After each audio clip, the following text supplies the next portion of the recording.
Those words came from my son's fiancée the night before their wedding. I stayed home the next day heartbroken and humiliated.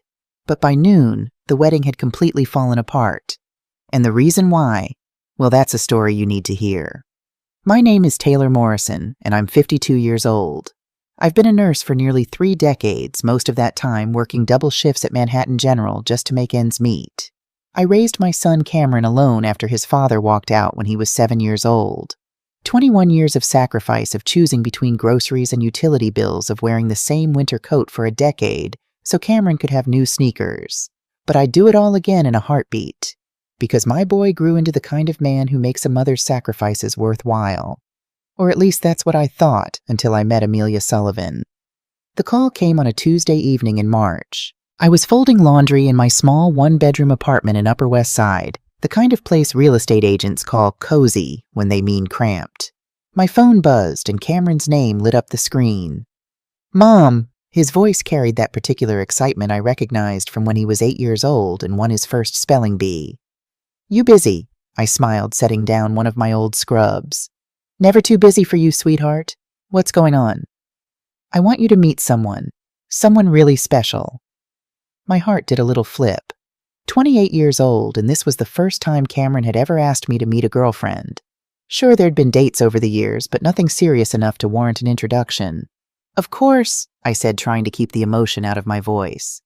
"When were you thinking of Saturday? There's this great restaurant in Midtown, Bella Luna. I already made a reservation for 7. Bella Luna. I'd walked past it 100 times on my way to the hospital. The kind of place with cloth napkins and waiters in bow ties.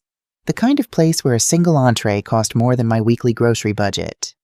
Sounds perfect. I lied already, calculating whether I could afford a new dress. My best outfit was a navy blue number I'd bought for Cameron's law school graduation 3 years ago. Would it still be appropriate? "Thanks, Mom. I think you're really going to like her. Her name's Amelia." After we hung up, I stood in my tiny living room surrounded by piles of laundry that would never fit in my closet-sized bedroom.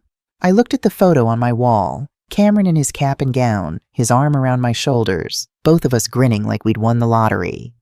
In a way, we had. He'd graduated summa cum laude from Columbia Law, landed a position at Morrison & Klein, no relation, and was making more money than I'd ever dreamed of earning.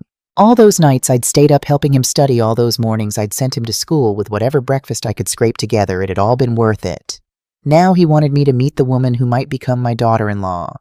I should have been thrilled. I was thrilled. So why did I feel this small knot of anxiety in my stomach?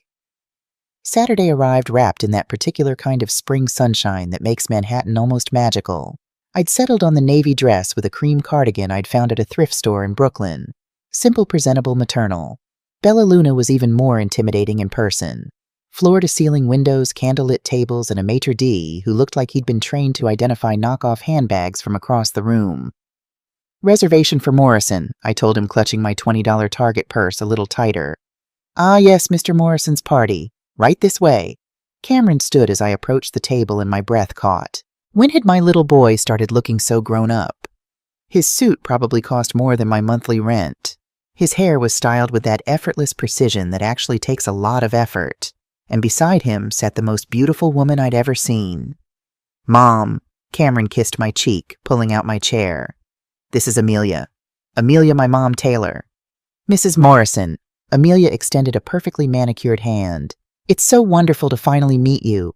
Cameron talks about you constantly." She was younger than I'd expected, maybe 27, with the kind of bone structure that belonged on magazine covers. Her blonde hair fell in those effortless waves you only get from expensive salons.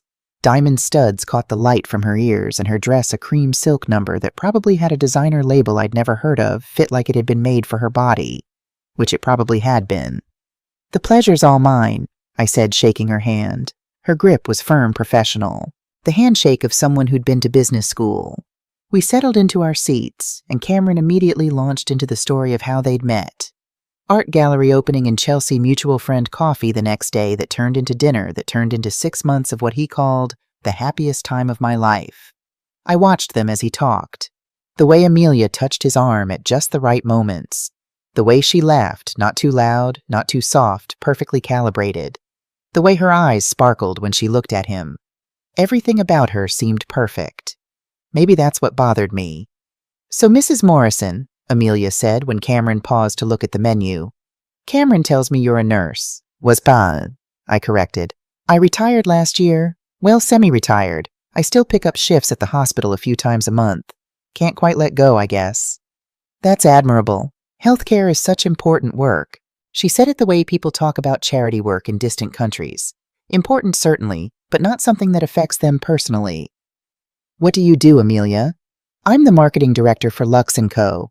We're a luxury fashion brand boutique, really. We just opened our flagship store in Soho." Of course she worked in fashion. Of course. "That sounds exciting," I offered. "It is, though the hours can be brutal. Sometimes I'm at the office until midnight working on campaigns." She reached for Cameron's hand. "Thank goodness I have this one to keep me grounded." Cameron beamed. I smiled. The waiter appeared to take our order. I ordered the cheapest pasta on the menu.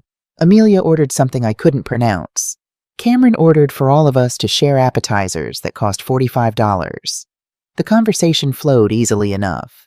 Amelia asked polite questions about my career, about raising Cameron alone, about the neighborhood where we'd lived when he was growing up. All the right questions delivered with all the right facial expressions. But twice, when Cameron excused himself once to take a call from his firm, once to use the restroom, the mask slipped. The first time, Amelia's phone buzzed. She glanced at it, frowned, and started typing rapidly, completely ignoring me mid-sentence. When I stopped talking, she didn't even notice for a full 30 seconds. The second time was worse. Cameron had been gone maybe 2 minutes when Amelia's eyes drifted to her phone again.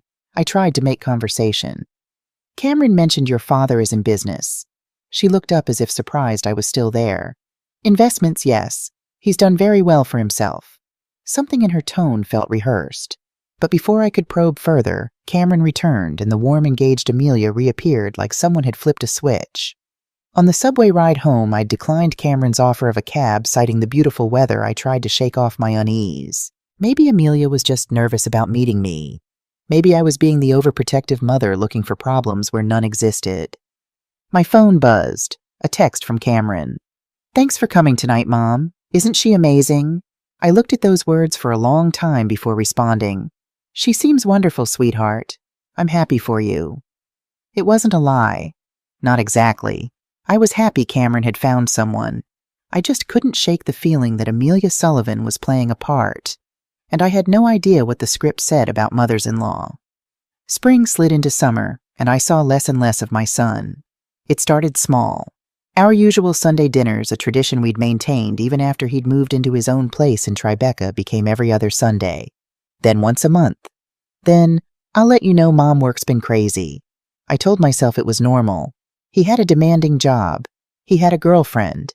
He had a life that didn't revolve around his aging mother eating takeout in her tiny apartment. But the texts changed too. Where Cameron used to send me random photos, a dog he'd seen in the park, a funny billboard, his lunch, now his messages were shorter, more perfunctory. "Busy week. Talk soon." When we did talk, Amelia was always there. Not physically present, but present in every conversation.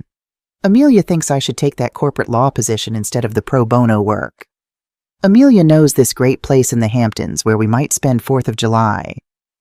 Amelia's parents have a connection at Goldman Sachs if I want to pivot into financial law. Amelia. In August, I decided to surprise Cameron for his 28th birthday. I'd baked his favorite cake, triple chocolate, with peanut butter, frosting the recipe I'd perfected when he was 10 years old. I'd stayed up until 2 in the morning, making sure the layers were even, the frosting smooth, the decoration just right. I showed up at his apartment at 6:30, knowing he'd be home from work. The doorman recognized me and waved me up. Cameron answered the door in gym clothes, sweaty from what I assumed was a workout. His smile was genuine when he saw me. "Mom, what are you doing here?" "Happy birthday, baby." I held up the cake carrier. "I know you're probably going out with Amelia tonight, but I wanted Taylor." Amelia's voice came from inside the apartment. She appeared behind Cameron, also in workout clothes, her hair pulled back in a high ponytail. Even sweaty, she looked like a fitness model. "What a surprise. I brought Cameron's birthday cake," I explained, suddenly feeling foolish. "Should I have called first?" "Oh." Amelia's eyes flickered to the cake carrier, then to Cameron. "Honey, didn't you tell your mom about your new diet?" Cameron's face flushed slightly.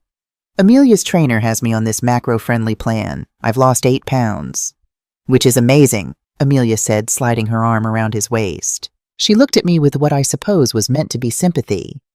But a cake like that would undo weeks of work. You understand, right, Taylor? She'd called me Taylor, not Mrs. Morrison, just Taylor. Of course, I heard myself say.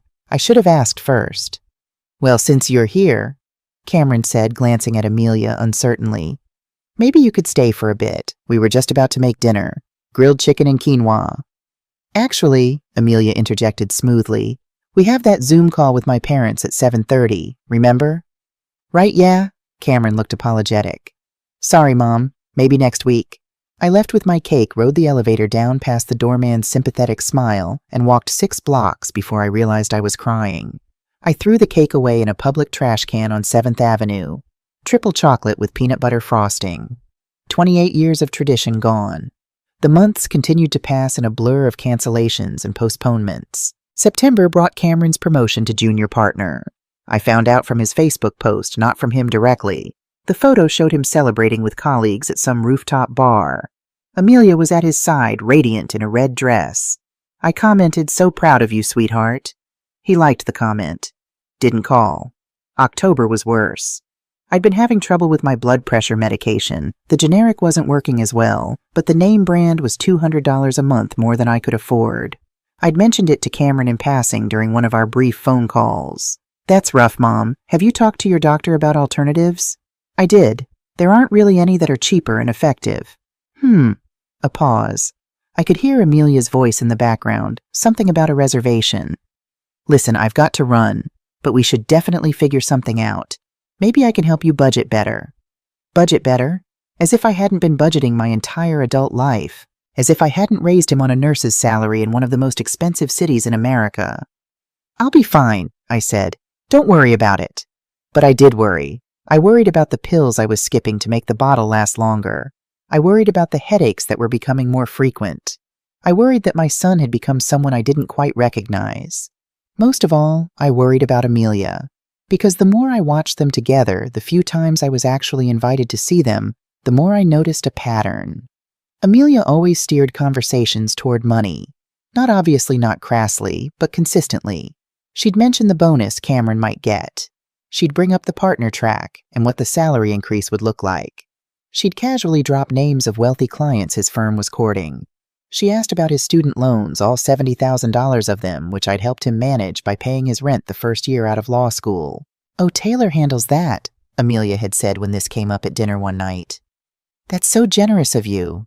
The way she said generous made it sound like foolish. She also mentioned her family with a frequency that felt deliberate.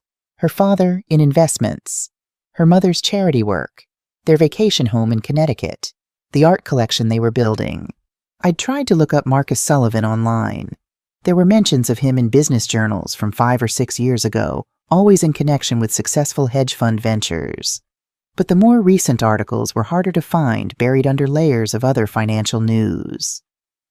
One night in early November, I sat at my laptop in my apartment, the blue light casting shadows across my face. I typed Marcus Sullivan financial scandal into Google. Nothing concrete, but a few forum posts on investment sites, people asking if anyone knew what had happened to his fund. One comment, heard he went belly up in 2020, total wipeout. I stared at that comment for a long time. Then I closed my laptop, told myself I was being paranoid, and tried to forget about it. But I couldn't forget the way Amelia had looked at Cameron during that last dinner. Not with love exactly, more like assessment, like he was a stock she was considering investing in. The call came on a Friday night in late November. I was heating up a can of soup, the cheap kind, because my blood pressure medication had wiped out my grocery budget for the week when my phone rang. "Mom, you sitting down?" My heart jumped. The last time Cameron had asked me that, it was to tell me he'd been in a minor car accident. What's wrong? Nothing's wrong. The opposite, actually. I proposed to Amelia. She said yes. The room tilted slightly. I grabbed the counter. "Mom, you there?" "Yes. Yes, I'm here. Oh, Cameron, that's wonderful." I forced enthusiasm into my voice, pushed down the knot in my stomach. "Congratulations, sweetheart. When did this happen?" "Last night." I took her to this place in Brooklyn Bridge Park right at sunset. The whole thing. He sounded so happy, so young. For a moment, he was my little boy again, showing me his first A+ on a test. "I'm so happy for you," I said, and part of me meant it. My son was getting married. This was supposed to be joyful. "Listen, we're having a small celebration dinner tomorrow night. Both families. I know it's short notice, but can you make it 8 o'clock at the River House?" The River House. I'd heard of it. The kind of restaurant that required reservations months in advance and had a dress code listed on their website. "Of course I'll be there." "Great. Oh, and Mom, Amelia's parents are really excited to meet you." That knot in my stomach twisted tighter. I spent Saturday morning at a consignment shop in Queens searching for something appropriate. I finally found a charcoal gray dress that almost fit, marked down to $35, because it had a small stain on the hem that I was able to cover with strategic hemming. The River House occupied a historic building overlooking the East River. Inside, everything gleamed, from the crystal chandeliers to the polished marble floors to the silverware that probably cost more than my entire dining set. I gave my name to the hostess. "Morrison party." "Ah, yes, they're in the private dining room. Right this way." Private dining room. Of course. The hostess led me through the main restaurant where beautiful people ate beautiful food in beautiful clothes. I felt every one of my 52 years, every thread of my bargain dress, every scuff on my shoes. The private room was smaller than I'd expected, but no less elegant. A single table set for 8, already occupied by 5 people. Cameron stood immediately when he saw me. "Mom," he pulled me into a hug, and for a moment everything felt normal. He smelled like the same cologne I'd bought him for Christmas 3 years ago. "You look great." "So do you, sweetheart." Amelia rose more slowly, a champagne flute in her hand. Her engagement ring caught the light, a massive diamond that must have cost... I didn't want to think about it. "Taylor, I'm so glad you could make it." She kissed the air beside my cheek, European style. "Come meet my parents." The couple at the head of the table stood.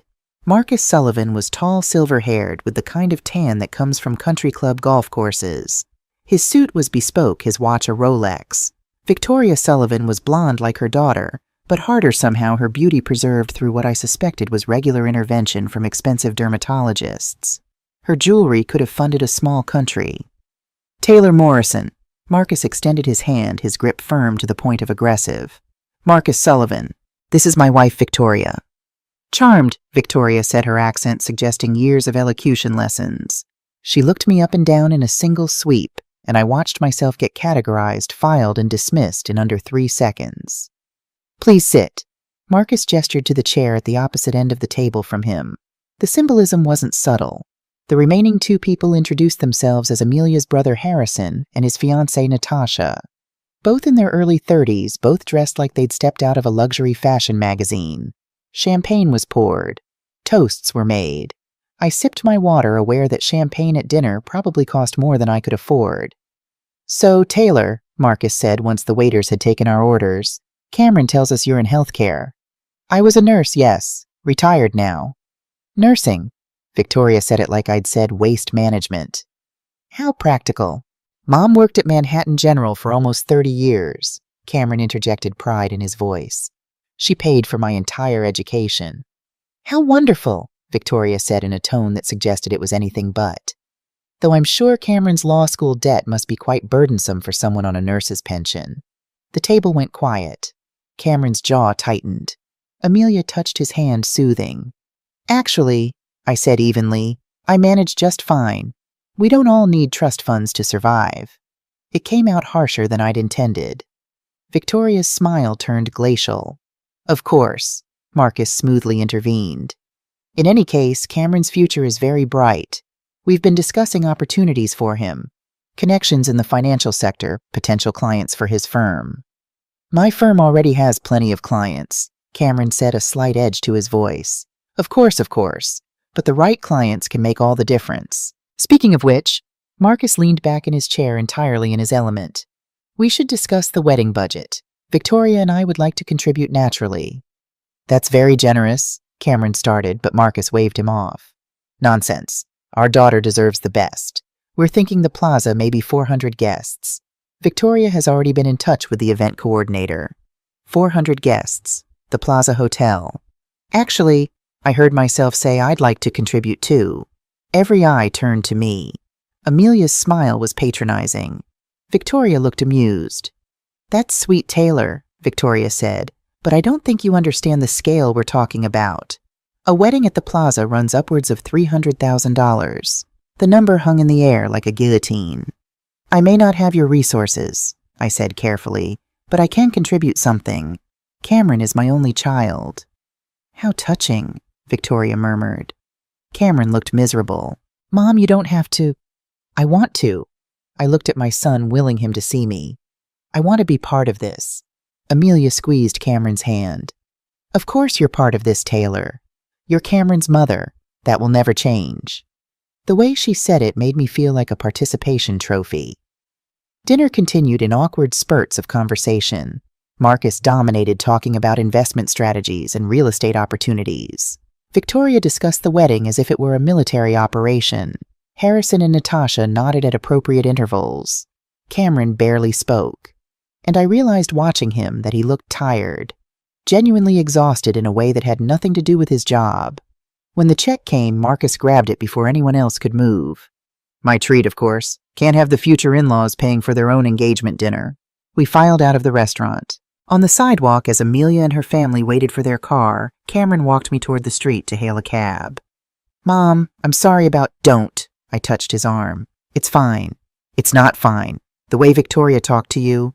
"Cameron." I looked up at my son, this man I'd raised, and I saw confusion in his eyes. "Are you happy?" He hesitated. Just for a second, but I saw it. "Of course I'm happy.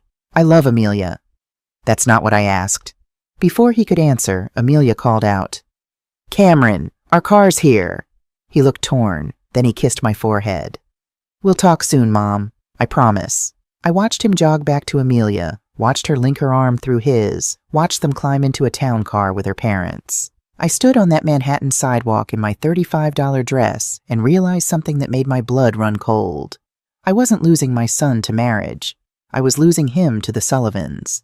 And I had no idea how to get him back. The weeks after the engagement dinner crawled by in a haze of exclusion. Wedding planning had begun in earnest, and I wasn't part of it. Not really. Oh, I'd get occasional updates, secondhand information through Cameron's brief texts or offhand comments during our increasingly rare phone calls. But the actual planning, that was handled by Amelia, Victoria, and apparently a team of wedding planners whose fees probably exceeded my annual income. "They've hired Preston and Associates," Dr. Linda Foster told me over coffee one December morning. Linda had been my closest friend since nursing school, and she knew everyone worth knowing in Manhattan social circles. "That's the firm that planned that Vanderbilt wedding last year." "I don't know what that means," I admitted. Linda's expression was gentle. "It means they charge $50,000 just to get started." I set down my coffee cup, suddenly nauseous. Christmas came and went. I spent it alone eating Chinese takeout and watching reruns of old movies. Cameron had gone to Connecticut with the Sullivans. He'd called on Christmas morning, speaking in that bright, false voice people use when they're being watched. "Miss you, Mom. We'll do something when I get back, I promise." We never did. January brought a cold snap that made my apartment feel like a walk-in freezer. I couldn't afford to run the heat above 65 degrees, so I spent most evenings wrapped in blankets trying to ignore the chattering of my teeth. It was during one of these freezing evenings on the last Tuesday of January that everything changed. Cameron had called a surprise in itself, asking if I could drop off some documents he'd left at my place months ago. Legal papers from a case he'd been working on. "I'm in court all day tomorrow and I need them by evening," he'd explained. "Could you maybe swing by my apartment and leave them with the doorman?" "Of course, sweetheart." "Thanks, Mom. Spare keys still in the same place if the doorman's on break. Third planter from the left." The next day I bundled up against the cold and took the subway to Tribeca. Cameron's apartment building was the kind with a gym on the second floor and a rooftop terrace I'd never been allowed to access. The doorman wasn't at his post, so I retrieved the spare key from its hiding place and let myself up. I'd only been to Cameron's apartment a handful of times since he'd moved in, always at his invitation, always feeling like an intruder in this sleek modern space that bore no resemblance to the cramped apartments we'd shared throughout his childhood. The documents were exactly where he'd said they'd be in his home office. I grabbed the folder, turned to leave, and froze. On Cameron's desk, partially hidden under a law journal, was a thick document with prenuptial agreement printed across the top. I should have left. I should have respected his privacy, grabbed my documents, and walked away. But I saw my son's name on that paper, and something maternal instinct maybe, or fear, made me pull it out and read. The first few pages were standard boilerplate. Division of assets acquired before marriage. Provisions for shared property. Nothing unusual. Then I reached page 7. Section 7B, Income Distribution and Management.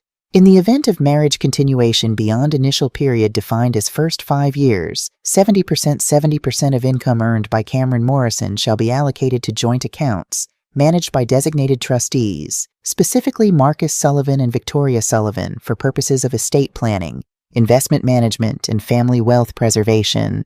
I read it 3 times, certain I was misunderstanding. 70% of Cameron's income, managed by Amelia's parents, for 10 years. My hands started shaking so badly the pages rattled. I flipped ahead, finding more clauses that made my stomach turn. Financial decisions requiring approval from family committee. Real estate purchases subject to Sullivan Family Trust oversight. Investment strategies dictated by Marcus Sullivan's recommendations. This wasn't a prenuptial agreement. It was a financial takeover. I pulled out my phone and started taking pictures, my hands trembling so violently that half the shots came out blurred. I took them again, forcing myself to stay calm to document everything. Then I carefully slid the document back where I'd found it, grabbed Cameron's legal papers, and left the apartment. I made it to the street before I had to sit down on a bench, my breath coming in short gasps. My phone rang. It was Rachel, my younger sister, calling from her law office in Boston. "Hey, Taylor, bad time." "Rachel," my voice cracked. "I need your help." 20 minutes later, I was in an Uber to Rachel's hotel. She'd caught the first train down from Boston the moment she'd heard the panic in my voice. We sat in her room at the Marriott in Midtown, my phone between us, zoomed in on the photographs I'd taken. Rachel was silent for a long time, scrolling through the images. She'd been a family law attorney for 15 years, had seen every kind of prenup imaginable. Finally, she looked up. Her face was pale. "Taylor, this is financial fraud wrapped in legal language." "Can they do this? Is it even legal?" "Technically, if Cameron signs it willingly, yes. But this," she gestured at the phone, "this is predatory. These clauses essentially give Marcus Sullivan control over 70% of Cameron's earnings for a decade. And look here." She zoomed in on Section 9. "There's a clause about dissolution. If Cameron files for divorce within the first 10 years, he forfeits not just the managed income, but an additional penalty equal to 2 years' salary." They're trapping him. They're trying to. Rachel set down the phone. "The question is, does Cameron know what he's signing?" I thought about my son. Brilliant, yes. Top of his class at Columbia Law. But when it came to love to relationships, he was naive. He'd want to believe the best in people, especially people he loved. "I don't know," I admitted. "But I have to tell him." Rachel grabbed my hand. "Taylor, listen to me. If you go to Cameron with this right now, he might not believe you. He's in love. She's probably already painted you as the overprotective mother who doesn't want to let go." The truth of that hit hard, because Amelia had been doing exactly that subtly for months. So what do? Let him sign his life away? No. Rachel stood pacing the small hotel room. "We need evidence. Real evidence, not just a predatory prenup. We need to know why the Sullivans are doing this. What's their financial situation? Why do they need control over Cameron's money? You think they're in trouble? I think people don't draft prenups like this unless they're desperate." She turned to me. "Do you remember that comment you saw online about Marcus Sullivan's fund going belly up? You think it's true? I think we need to find out, and I know someone who can help." Rachel's someone turned out to be James Cooper, a private investigator who specialized in financial fraud cases. We met him 3 days later at a coffee shop in the financial district. James was nothing like what I'd expected. No trench coat, no fedora, no cigarette dangling from his lips. He looked like an accountant, which Rachel explained he'd been before becoming an investigator. "Mrs. Morrison." He shook my hand firmly, then pulled out a tablet. Rachel filled me in on the basics. "I've already done some preliminary research on Marcus Sullivan. That fast, financial records are more public than people think if you know where to look." He turned the tablet to face us. Marcus Sullivan ran a private equity fund called Sullivan Capital Partners from 2010 to 2020. At its peak, the fund managed approximately $200 million in assets. The number was so large it didn't feel real. And now, Rachel asked, now the fund is defunct, dissolved in November 2020 after what appears to be a series of catastrophic investment failures. He swiped to another screen. Marcus lost approximately $150 million of investor money in a tech startup that collapsed, another $40 million in a real estate venture in Florida that never broke ground. That's almost all of it, I said. Exactly. The remaining investors sued. Cases were settled out of court, likely for whatever assets Marcus had left, which according to public records wasn't much. He showed us more documents. Mortgages on properties in Connecticut and Manhattan, liens against vehicles, credit card debt in the hundreds of thousands. The Sullivans are broke, Rachel said flatly. Worse than broke. They're in debt to the tune of approximately $20 million spread across various creditors and legal settlements. I felt sick. But they look so wealthy. The clothes, the dinners, the jewelry. Smoke and mirrors, James said. It's not uncommon. Wealthy people or formerly wealthy people often maintain appearances to avoid social embarrassment and keep potential opportunities alive. Victoria Sullivan's jewelry, I'd bet half of it is cubic zirconia. The Connecticut house, mortgaged to the hilt. So they need Cameron's money, I said. More than that, they need Cameron's earning potential. James pulled up another document. Your son is on track to make partner at Morrison & Klein within 3 years. Once he makes partner, his annual income will likely exceed $700,000. Over 10 years, even after taxes, that's a substantial sum. $700,000. I couldn't even imagine it. The prenup is designed to funnel 70% of that into accounts they control, Rachel added. They're not just looking for a bailout, they're looking for a long-term solution to their financial crisis. And my son is that solution. James's expression was sympathetic. I'm sorry, Mrs. Morrison, but yes. We sat in silence for a moment. Around us, the coffee shop hummed with normal life. People ordering lattes, typing on laptops, laughing with friends. None of them knowing that my entire world was collapsing. What about Amelia? I finally asked. Does she know? James hesitated. That's where it gets complicated. I've been monitoring her emails. Wait, how? Don't ask. He held up a hand. Let's just say I have methods, and what I've found suggests that Amelia is conflicted. He pulled up a series of email exchanges between Amelia and Victoria dated over the past 6 months. The first was from September, from Victoria Sullivan to Amelia Sullivan, subject the Cameron situation. Darling, I know you have reservations, but you must understand this marriage is our only viable option. Your father's investors are circling, and without a stable income stream, we'll lose everything. Cameron is perfect. He's successful, he comes from nothing, so he'll be grateful for our connections, and most importantly, he loves you. Use that. This is about survival. I felt tears pricking my eyes. Rachel squeezed my hand. James scrolled to another email, this one from Amelia to Victoria, dated November. From Amelia Sullivan to Victoria Sullivan, subject re the Cameron situation. I've tried to talk to Daddy about scaling back his expectations. Cameron is a good man. He doesn't deserve to be manipulated like this. Yes, he can help us, but why does it have to be so predatory? Why can't we just be honest with him? She was trying to push back, Rachel said quietly. James nodded. Initially, yes, but look at this next one from 2 weeks ago. From Victoria Sullivan to Amelia Sullivan, subject reality. Enough. Your sentimentality is touching but useless. If you don't go through with this marriage and ensure that prenup is signed, your father will lose everything. We'll be sued into oblivion. Every connection we've built, every relationship that could help you in your career gone. And for what? Some noble idea about honesty, grow up, Amelia. This is how the world works. Secure the marriage, sign the prenup, save this family, or be responsible for destroying it. There was no response from Amelia after that. She caved, I whispered. She's scared, James corrected gently. Amelia Sullivan is a 27-year-old woman who's been told her entire life that family loyalty is everything. Her parents are leveraging that against her. That doesn't make it right. No, he agreed. It doesn't. I looked at the emails at this portrait of a woman I'd wanted to see as a villain. And I realized she was more complicated than that. She wasn't evil. She was trapped. But she was still trapping my son. "There's more," James said, pulling up another document. I found evidence of another player in this situation.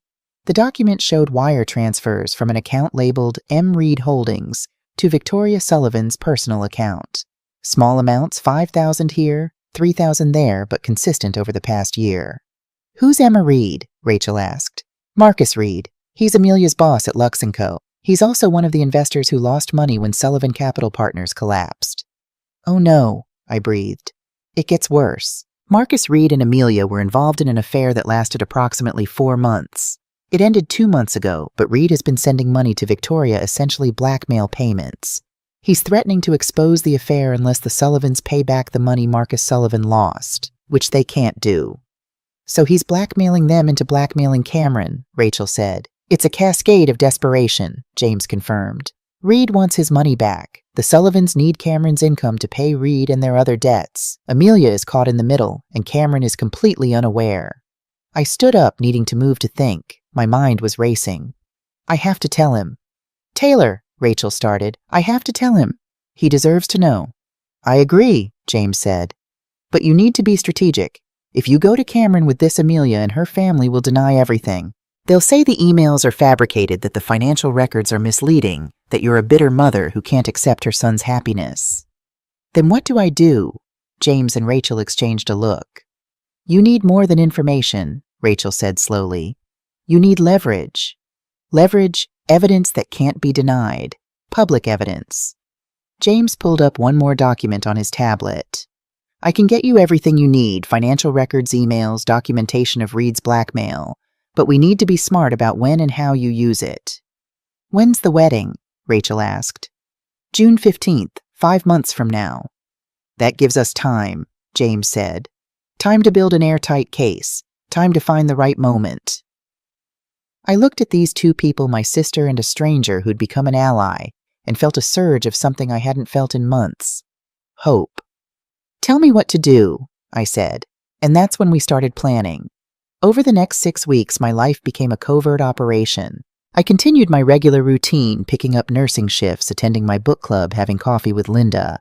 But underneath it all, I was gathering evidence with James's help.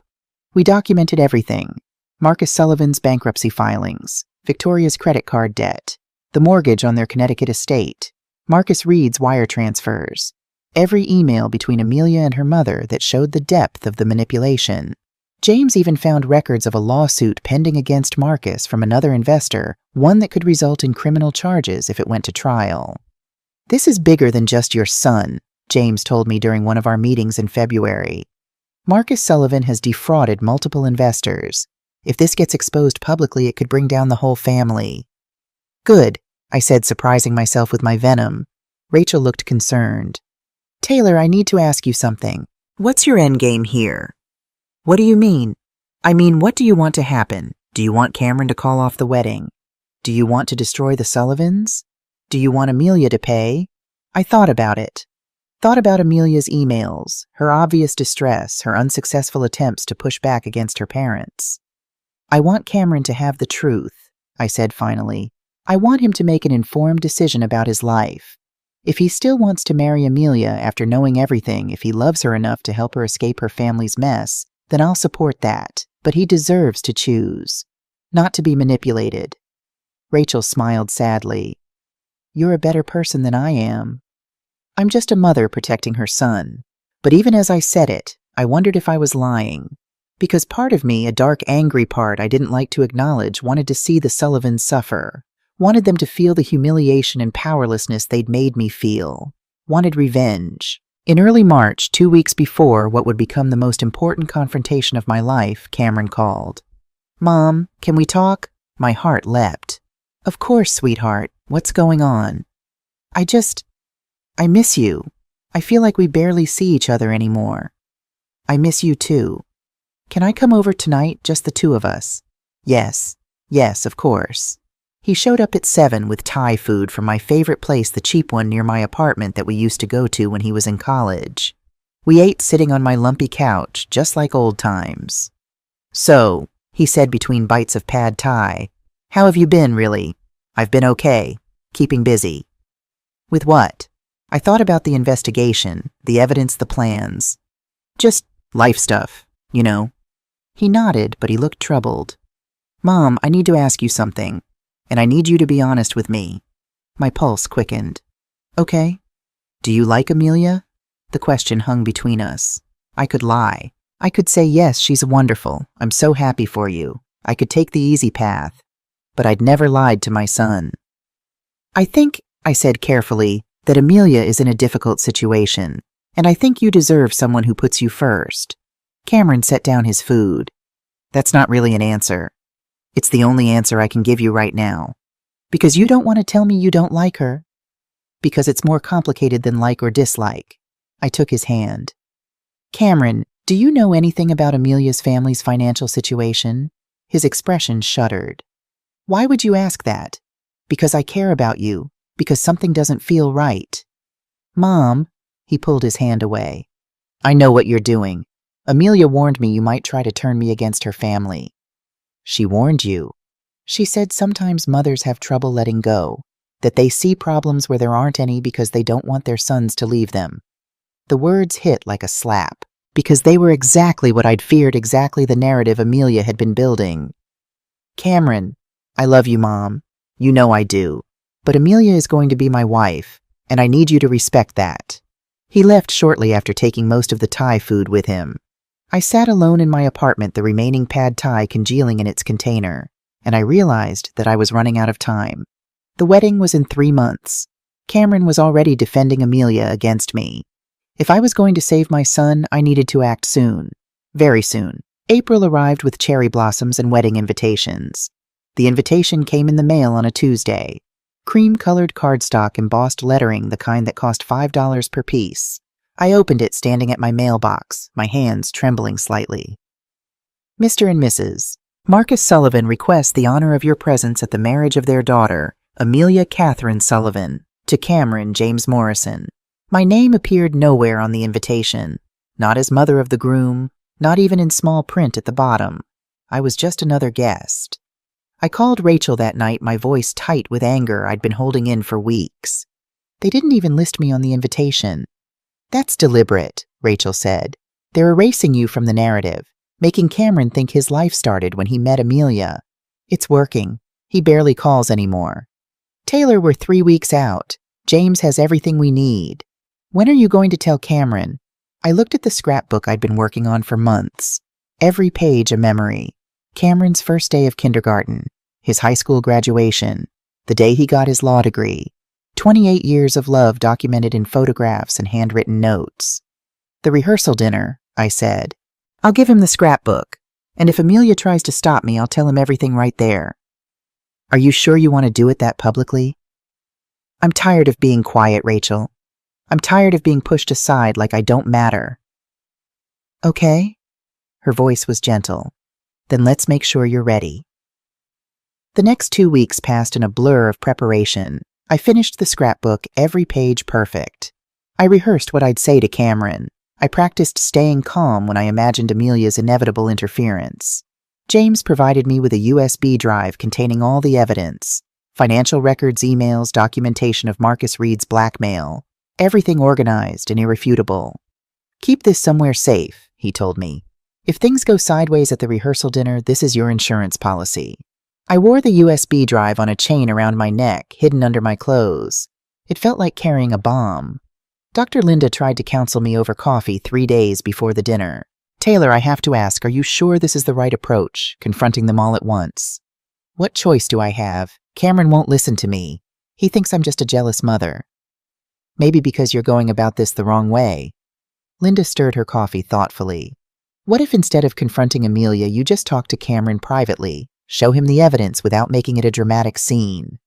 I tried that. He shut me down. So you're going to ambush him at his rehearsal dinner. When she put it that way, it sounded awful.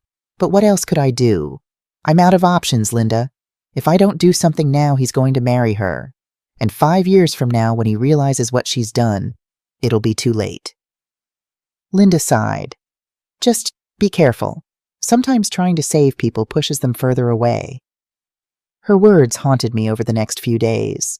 The morning of the rehearsal dinner, I woke up with a headache that no amount of coffee could cure. I'd barely slept, my mind replaying every possible scenario. Cameron would see the scrapbook and realize what he was losing. Or Cameron would think I was trying to manipulate him. Amelia would back down when confronted with evidence. Or Amelia would double down and paint me as unstable. The Sullivans would confess and beg forgiveness. Or the Sullivans would destroy me. I spent 3 hours getting ready, changing outfits 4 times. The rehearsal dinner was at the Riverside Terrace, a venue overlooking the Hudson River. Cocktail attire required. I finally settled on the pale blue dress I'd bought for the wedding itself. If this was my last chance to be Cameron's mother in a meaningful way, I wanted to look my best. At 5 o'clock, I took the subway to the venue, the scrapbook wrapped carefully in tissue paper, the USB drive cold against my chest. The Riverside Terrace was beautiful in the early evening light. Floor-to-ceiling windows overlooking the water, white tablecloths and crystal glasses, flowers everywhere, peonies and roses, Amelia's favorites, each arrangement probably costing more than my monthly rent. I arrived early as planned. The rehearsal itself was still happening. The wedding party was across the lawn at the ceremony site, practicing their processional. Only a few guests had arrived. I recognized some of them from Cameron's life college friends, law school classmates. They greeted me warmly, asking how I'd been commenting on how proud I must be. I smiled and nodded and tried not to scream. Victoria Sullivan arrived at 5:30 in a cloud of expensive perfume and barely concealed disdain. She spotted me immediately. "Taylor, how punctual of you." Her eyes swept over my dress. "Isn't that what you're wearing to the wedding tomorrow?" "I might be," I said evenly. Well, I suppose nurses don't have extensive wardrobes." She drifted away before I could respond. Marcus arrived shortly after, already holding a scotch he must have acquired somewhere. He clapped men on the back, laughed too loudly, played the part of successful businessman. I wondered how many people in this room knew he was bankrupt. At 6 o'clock, the wedding party returned from rehearsal. Cameron looked handsome in khakis and a blue button-down. He was laughing at something his best man Jake had said. Then he saw me. His smile faltered just for a moment before he crossed the terrace.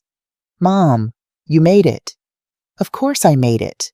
I hugged him, holding on perhaps a moment too long. He felt thinner than I remembered. "How was rehearsal?" "Good. A little chaotic, but good." He glanced over his shoulder to where Amelia stood with her bridesmaids. "Listen, Mom, about the other night." "It's fine, sweetheart. We don't have to talk about it. I just want you to know I love you. That hasn't changed." "I know." I touched his face, of this boy I'd raised, this man I barely recognized anymore. "I love you too. More than anything." Amelia appeared at his elbow, radiant in a white sundress that probably cost $1,000. Her smile was bright, but her eyes were wary. "Taylor, so glad you could join us." She linked her arm through Cameron's possessively. "Isn't this venue gorgeous? I wanted something romantic, but not too formal." "It's beautiful," I agreed. "Cameron, honey, your groomsmen are waiting. Something about the boutonnieres." She kissed his cheek. "I'll keep your mom company." Cameron hesitated, looking between us. Then Jake called his name and he excused himself, leaving me alone with Amelia. For a moment we just stood there, 2 women connected only by the man we both claimed to love. "That's a lovely scrapbook," Amelia said, eyeing the package in my hands. "What's that for?" "It's for Cameron. His baby book, school photos, memories. I thought he might like to have it." "How thoughtful." Her tone suggested it was anything but. "Though I'm not sure tonight is the best time. We have a very tight schedule. Dinner at 7, toasts at 8, and we need to wrap up by 9:30 because Cameron and I have an early morning tomorrow." "I'll be quick." "Still," Amelia's smile turned sharp. "Maybe it would be better to give it to him tomorrow, at the wedding, or better yet, after the honeymoon. We'll have more time to appreciate it then." After the honeymoon. After he'd signed the prenup. After it was too late. "I think tonight is perfect," I said firmly. Amelia's eyes narrowed. "Mrs. Morrison." "It's Taylor. You've been calling me Taylor for months." "Fine, Taylor." She glanced around, making sure no one was close enough to hear. "I need you to understand something. Tomorrow is the most important day of Cameron's life, our life together, and I can't have you causing problems." "Causing problems? I'm his mother." "You're a mother who can't accept that her son has grown up." Amelia's voice was low, controlled. I've tried to be understanding. I know it's hard to let go, but this constant hovering, this need to be involved in everything, it has to stop. Heat flooded my face. I'm not hovering. I'm trying to be part of his life. By interrogating me about my family's finances, by questioning Cameron about our relationship, by showing up unannounced at his apartment. She stepped closer. Yes, the doorman told me about that. How you let yourself in with the spare key. He asked me to drop off documents, and you snooped through his office. My blood ran cold. She knew I'd seen the prenup. Amelia's smile was triumphant. Did you really think we wouldn't notice the papers had been moved? Cameron's a lawyer, Taylor. He notices details. Then why hasn't he said anything? Because I told him it was probably the cleaning lady. Because I didn't want to hurt him by suggesting his own mother would violate his privacy. She paused. But I'm telling you now. I know what you saw. I know what you think you know.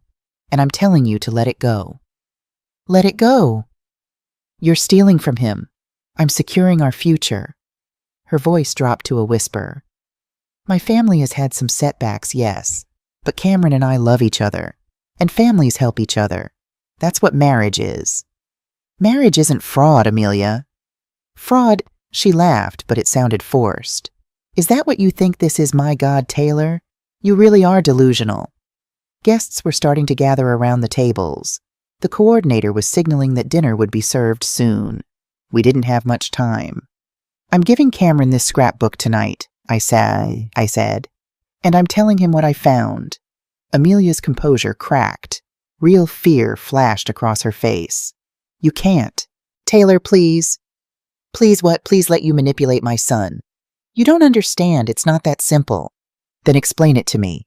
She looked around frantically, then grabbed my arm, pulling me toward a quieter corner of the terrace.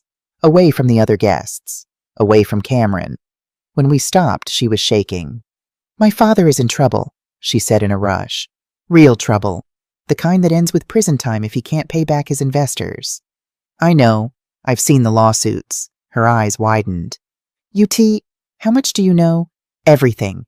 Marcus Reed, the affair, the blackmail, your mother's emails, all of it. Amelia's face went white. She leaned against the railing, looking like she might be sick. Oh God, if Cameron finds out. He deserves to find out, Amelia. You've been lying to him for months. I never wanted this. Tears spilled down her cheeks, ruining her carefully applied makeup. I never wanted to trap him or use him. I love Cameron. I really do. Then why are you doing this?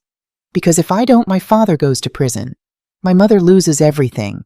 Marcus Reed will destroy us. She wiped at her eyes with shaking hands. You don't know what it's like growing up in that world, where everything is about maintaining appearances, where your value is measured by your last name and your bank account.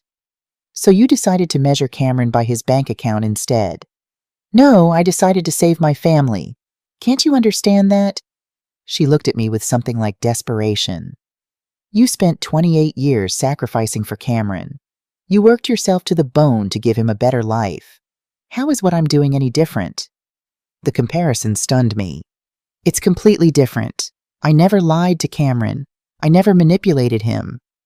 Didn't you? Amelia's voice turned hard.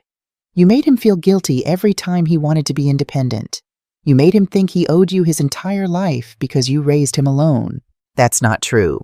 Isn't it? Why do you think he works so hard? Why do you think he chose corporate law instead of the public interest work he actually cares about? Because you sacrificed so much that he feels like he has to earn enough to pay you back.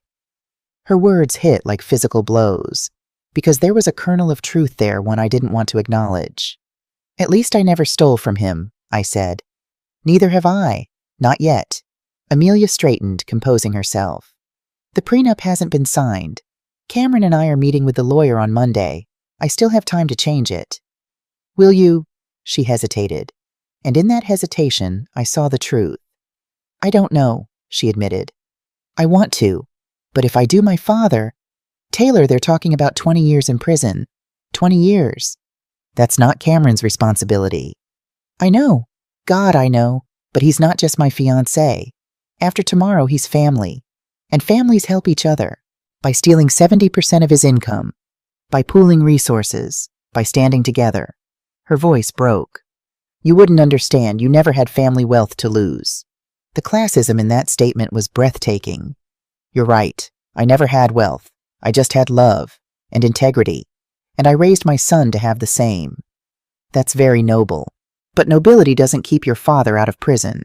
We stared at each other, two women on opposite sides of an impossible divide. I'm telling him, I said finally. Tonight. I'm sorry about your father, Amelia. Truly I am. But I won't let you destroy my son to save him. Amelia's expression hardened. The tears dried up, replaced by something cold and calculated. If you do that, you'll lose Cameron forever. What the? He loves me, Taylor, and he already thinks you're overbearing.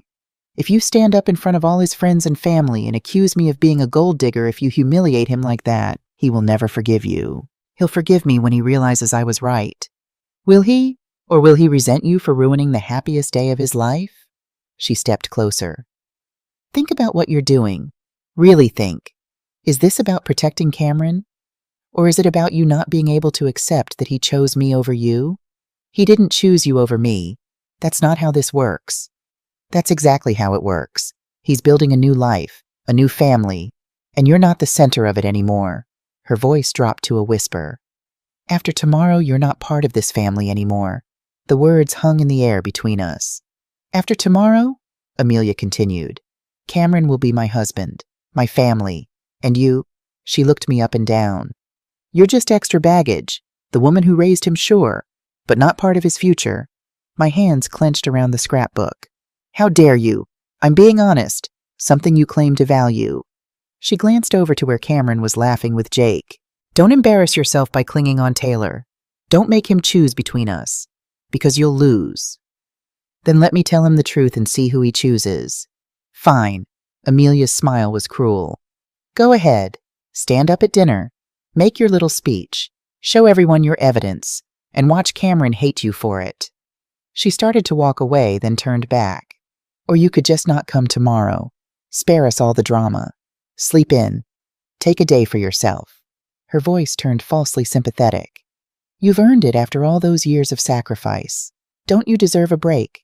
Then she walked back toward the other guests, leaving me standing alone by the railing. I looked down at the scrapbook in my hands. 28 years of memories. 28 years of love. And I realized Amelia was right about one thing. If I confronted her publicly tonight, Cameron might never forgive me. But if I stayed silent, I'd lose him anyway. I stood at that railing for a long time, watching the sun set over the Hudson River, watching the servers set out the dinner, watching Cameron and Amelia together, her hand on his arm, his smile genuine and happy.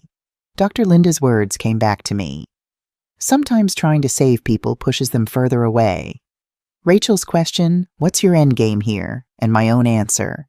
I want Cameron to have the truth. But did he want the truth? Or did he want to be happy, even if that happiness was built on lies? My phone buzzed. A text from Rachel. How's it going? Did you talk to Cameron? I looked at the scrapbook, at the USB drive around my neck, at my son laughing with his friends, oblivious to the war being waged over his future. And I made a decision. I turned and walked off the terrace, past the arriving guests, past the coordinator who called out asking if I was feeling all right, past it all. I woke up at 5 a.m. on Cameron's wedding day. For a moment, I just lay in bed staring at the ceiling of my small apartment. Today was supposed to be one of the happiest days of my life. Watching my son marry the woman he loved. Celebrating the family he was creating. Instead, I felt hollow. The scrapbook sat on my kitchen table, still wrapped in tissue paper. I'd brought it home last night, unable to go through with my plan. Unable to risk losing Cameron entirely.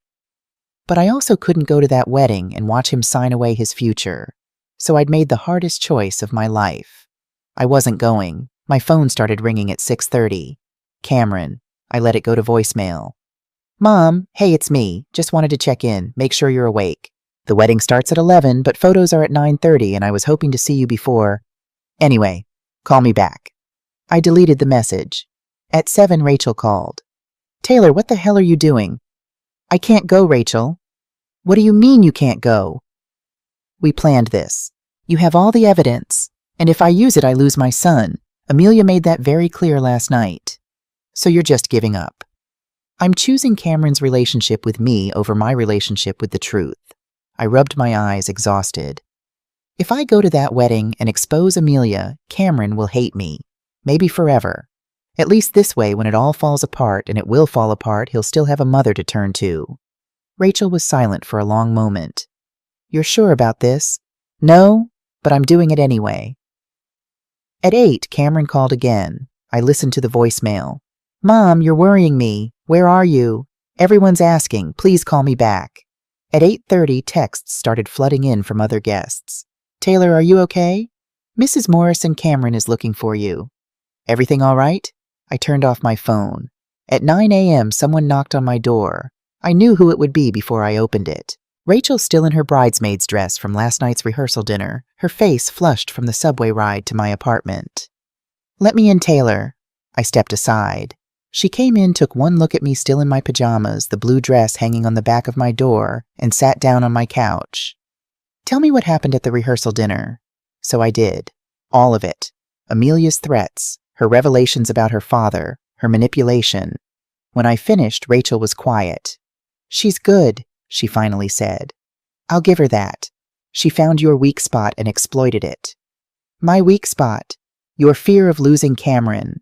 Rachel leaned forward. Taylor, listen to me. Amelia is counting on you being too scared to act. She's banking on your love for Cameron keeping you silent. Isn't that what love is, putting someone else first? Not when they don't have all the information, not when they're being manipulated. She pulled out her phone. James sent me something this morning. New evidence. You need to see it. She showed me emails dated from last week. Exchanges between Marcus Sullivan and his lawyer about how to structure the prenup to maximize asset protection while minimizing risk of contestation. Another email from Victoria to Amelia. Make sure Cameron signs the prenup at the courthouse on Monday. Don't give him time to think about it or show it to his own lawyer. And then the final email. From Amelia to someone named Marcus Reed. It's done. Cameron's signing Monday. You'll have your money by end of month. Just please leave my family alone. I looked up at Rachel. She's still going through with it. Of course she is. Because you backed down. You gave her exactly what she wanted, your silence. So what do I do? Storm the wedding, make a scene? No. Rachel's smile was grim. You send Cameron the evidence, right now, before the ceremony, and you let him decide what to do with it. He won't believe it. He'll think I doctored it. Then he's not as smart as you raised him to be. She grabbed my phone, turned it on, and thrust it at me. Send it, Taylor. Send it all. And then get dressed and go to that wedding. Because whatever happens, your son is going to need his mother. My hands shook as I opened my email. As I attached all the files James had compiled, financial records, email exchanges, documentation of Marcus Reed's blackmail. In the message field, I typed, Cameron, I know you'll think I'm trying to sabotage your happiness. Maybe you're right, but I'd rather have you hate me for telling you the truth than hate yourself later for not knowing it. Everything you need to know is in these files. Read them, then decide. I love you. I always have. I always will. Mom. I stared at the send button for a full minute. Then I pressed it. The email sent at 9:47 a.m. I took the fastest shower of my life, threw on the blue dress, did my makeup in the cab. Rachel sat beside me, both of us silent, both of us knowing we'd just set something in motion that couldn't be stopped. What if he doesn't read it? I asked as we got stuck in traffic on the way to the Plaza Hotel. He'll read it. Cameron checks his email compulsively. What if he reads it and doesn't believe it? Then we tried. That's all we can do. The cab dropped us off at the plaza at 10:35 a.m. The wedding started at 11. We were cutting it close. The lobby was chaos. Wedding guests in their finest clothes, photographers with massive cameras, a string quartet warming up somewhere, and everywhere the whisper of expensive fabric and expensive perfume. I followed Rachel toward the ceremony space, a ballroom that had been transformed into something out of a fairy tale. White flowers everywhere, crystal chandeliers, gold chairs arranged in perfect rows.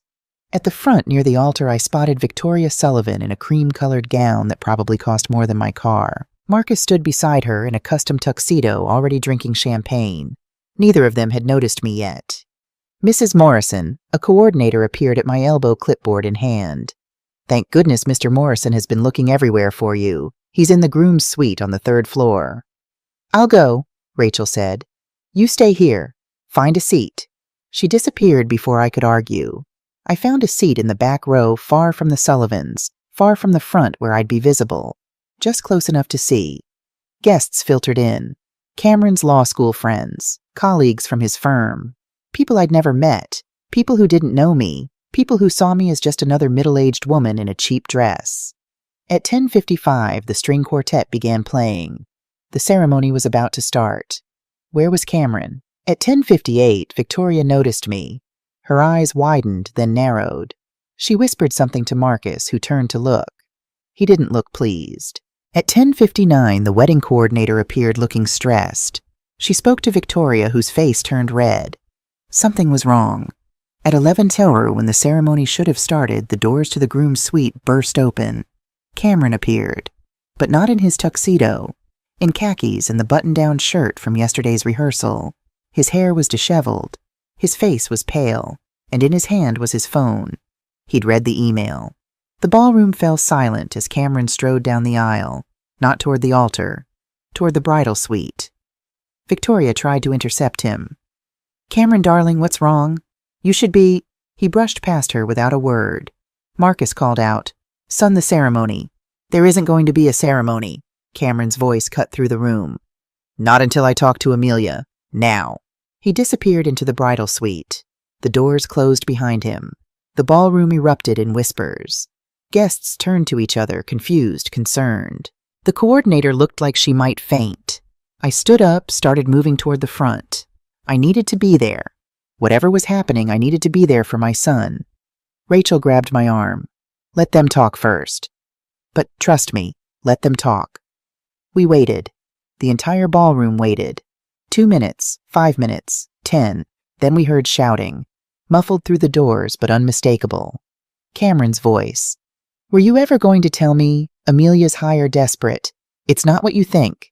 More shouting. Something crashed. At minute 12, the doors opened. Cameron walked out. His face was red, his eyes wet.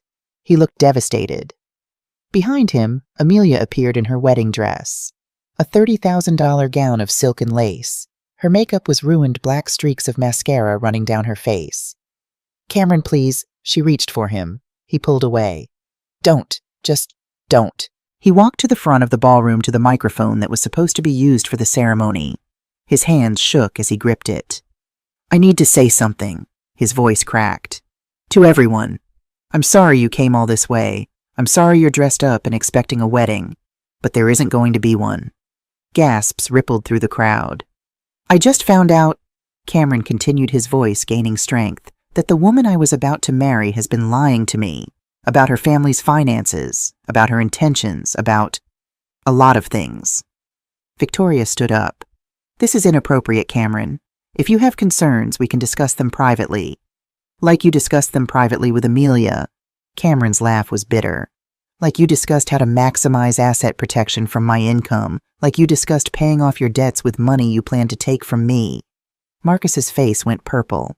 How dare you accuse... I have the emails, Marcus. All of them. Your bankruptcy filings, the lawsuits, everything. Cameron pulled out his phone, held it up. My mother, the woman you've all been so quick to dismiss as overprotective, she actually protected me. She found the truth you were all hiding. He looked directly at me then, and I saw it in his eyes, not anger, gratitude. I'm sorry, Mom, he said, his voice breaking, for not listening, for thinking you were jealous when you were just trying to save me from making the biggest mistake of my life. I couldn't speak, could barely breathe. Amelia stepped forward, her voice small. Cameron, it wasn't supposed to be like this. I love you. Do you? He turned to her. Or do you love what I represent, what I can provide? Both, she whispered. God help me, both. The honesty of it seemed to stun him. At least you're finally telling the truth, he said. Marcus started toward Cameron, his face furious. You ungrateful little... Don't. Jake appeared from somewhere along with 2 other groomsmen, forming a wall between Marcus and Cameron. I think you've done enough. This is slander, Victoria shrieked. We'll sue you, we'll ruin you. With what money? Cameron's voice was cold. According to these financial records, you don't have any. In fact, you have negative money. You're millions in debt. A coordinator appeared, whispering frantically to Victoria about the venue fee, about payments that were overdue. The perfect Sullivan facade was crumbling in real time. Everyone should leave, Cameron said into the microphone. I'm sorry. I know this isn't what you came for, but thank you for being here. It means more than you know. Guests started filing out, some stopping to pat Cameron on the shoulder, others whispering excitedly about the drama they'd just witnessed. Amelia stood frozen in her wedding dress, tears streaming down her face. She looked at me once, and I saw it there, not hatred, but something like recognition. We'd both lost today. Then she turned and walked back into the bridal suite, her mother following, already on her phone with lawyers. Marcus lingered, glaring at me with pure venom. This is your fault. You did this. No, I said quietly. You did this, when you decided to use my son to fix your mistakes. He looked like he might say something else. Then he just turned and stalked away, leaving just me, Rachel, Cameron, and Jake in the ballroom that should have held a wedding. Cameron walked toward me slowly. When he reached me, he just stood there for a moment. Then he collapsed into my arms. I'm sorry, Mom, he sobbed. I'm so sorry. Shh, it's okay. It's okay now. She told me she loved me. How could she love me and lie like that? I held my son while he cried in that ballroom, surrounded by flowers and broken dreams. And I thought about Amelia's question from last night. Is this about protecting Cameron? Or is it about you not being able to accept that he chose me over you? Maybe it had been a little of both. But right now, holding my broken-hearted son, I knew one thing for certain. I'd made the right choice. We stayed in that empty ballroom for 20 minutes. Just me, Cameron, Rachel, and Jake. 4 people surrounded by 400 empty chairs and thousands of dollars worth of flowers that would never grace a wedding reception. Cameron finally pulled away from my embrace, wiping his eyes with the back of his hand. He looked younger than 28. He looked like the 7-year-old boy who'd cried in my arms the night his father left. What do I do now, Mom? His voice was small, lost. Now you go home, you rest, and tomorrow you start figuring out your next steps. I can't go home. Amelia's stuff is everywhere. Our apartment, his voice broke. I can't be there. Then come stay with me. He looked at my face, really looked for the first time in months. Your apartment is tiny. It has a couch, and it has me. I touched his cheek. That's all that matters right now. Jake stepped forward. Actually, man, why don't you crash at my place? I've got a guest room. You can have some space to think. Cameron nodded gratefully. Yeah, okay. Thanks, Jake. Rachel's phone buzzed. She glanced at it and her expression darkened. Taylor, we need to go. Now. What's wrong? She showed me her screen. A video already going viral on social media. Someone had recorded Cameron's speech at the altar. The caption read, Groom exposes gold digger bride at altar. Wedding canceled. It had 60,000 views, and it had been posted 12 minutes ago. Oh no, I breathed. By the time we got Cameron to Jake's apartment in Greenwich Village, the video had 300,000 views. By evening, it was at 2 million. I spent that night in my apartment watching my phone blow up with messages from people I hadn't spoken to in years. Taylor, I saw the video. I can't believe it. OMG, is that your son? What happened? You saved him. You're a hero. But for every supportive message, there was another kind. I feel so bad for that poor bride. Humiliated in front of everyone. The mother probably made all this up because she couldn't let go. Gold digger or not, airing it publicly was cruel. I turned off my phone at midnight, but I couldn't sleep, because I kept seeing Amelia's face. The mascara-streaked tears, the wedding dress she'd probably spent months choosing, the dreams that had shattered in front of 200 people. Yes, she'd lied.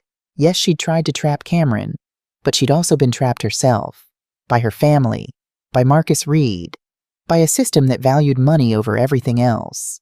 At 2 a.m., my phone rang. I turned it back on to check if Cameron had called. It wasn't Cameron. It was a number I didn't recognize. Hello, Mrs. Morrison. A woman's voice, shaky and hoarse. It's Amelia. My breath caught. Amelia, I know I'm probably the last person you want to hear from, but I need to tell you something. She paused. You were right. About everything. And I'm sorry. I sat up in bed, fully awake now. Where are you? A hotel. I couldn't go home. The paparazzi, there's photographers outside my parents' building. Outside the apartment Cameron and I shared. She let out a shaky breath. I wanted you to know that I'm not fighting this. The prenup, the wedding, any of it. It's over. Amelia. I also wanted to warn you. My father he's very angry. And when my father gets angry, he gets vengeful. Her voice dropped to a whisper. He's talking about suing you. About claiming you interfered with a contract, that you spread lies to defame our family. I tried to talk him out of it, but he won't listen. Let him try. I have documentation for everything. I know. But Mrs. Morrison, my father doesn't play fair. He's already called our lawyers. And he's very good at making things look different than they are. After she hung up, I sat in the darkness of my apartment, Amelia's warning echoing in my mind. I should have felt victorious. I'd saved Cameron. I'd exposed the truth. So why did I feel like the worst was yet to come? The letter arrived 4 days later. I was at the hospital picking up a shift to keep myself busy when my phone buzzed with a text from Rachel. Don't panic, but check your mail when you get home. I left work early. The envelope was thick, expensive looking. Law firm letterhead, Whitmore, Sterling and Associates. Manhattan's most expensive lawyers. Inside was a cease and desist letter followed by a notice of intent to file a lawsuit. Marcus Sullivan was suing me for defamation, interference with contractual relations, and intentional infliction of emotional distress. He was asking for $500,000 in damages. My hands shook so badly I dropped the papers. $500,000. I didn't have $5,000 in my bank account, let alone $500,000. I called Rachel immediately. I just got it too, she said. I'm already on the phone with our lawyer. Taylor, don't panic. This is exactly what Amelia warned you about. Marcus is trying to intimidate you. It's working. Listen to me. This lawsuit is garbage. You didn't defame anyone. You told Cameron the truth backed by documentation. You didn't interfere with a contract because Cameron never signed the prenup. And emotional distress, please. They're grasping at straws. But can they win?